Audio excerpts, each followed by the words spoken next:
На медицинските сестри од клиничката болница Тетово, кои протестираа една недела, ќе им бидат продолжени договорите за работа до декември. Сепак, како што бараат, редовни решенија за вработување нема. Денеска директорот на болницата ги информираше дека ова е привремено решение.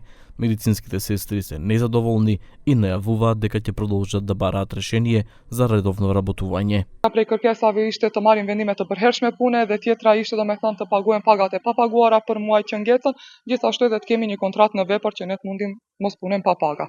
Njëra prej kërkesave ose e dyta të themi është e pranuar nga institucioni ku punojmë, domethënë drejtori na informoi neve punëtorëve me kontratë që do të kemi vazhdim të kontratave deri në muajin e 12. Kjo është një plus për ne. Megjithatë tha që për kërkesën e parë dhe më të rëndësishme të drejtohemi drejt Ministrisë së Shëndetësisë. Që Ministria e Shëndetësisë të bën kërkesë dhe lutje në Ministrinë e Financave që të aprovohet vendimet e punës.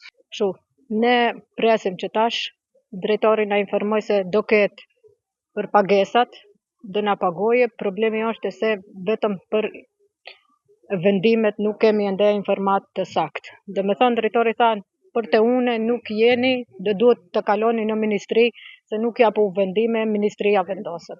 Që presim të zgjidhet ministri, pastaj të shkojmë edhe të ministrit, kërkojmë drejtat tona që na takon. Агим Бериша, директор на клиничката болница, рече дека ќе побара од министерството да се реши статусот на медицинските сестри. Patjetër do vazhdojmë. Kjo nuk mund vazhdojë kështu me kohë, edhe intensat tash qeverisjes së re ka qenë gjithmonë që të hiqen këto kontratat mbarojnë.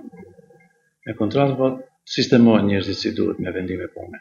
Edhe shpresojmë të kemi mirë kuptim me ministrin e ardhshëm që të rregullojmë këtë status. 139 медицински сестри и технички персонал од клиничката болница Тетово една недела поред протестираа поради неисплаќање на платите и поради нивниот работен статус. Тие денеска изјавија дека доколку не се најде решение за нивниот статус, протестите ќе продолжат во Скопје пред Министерството за здравство.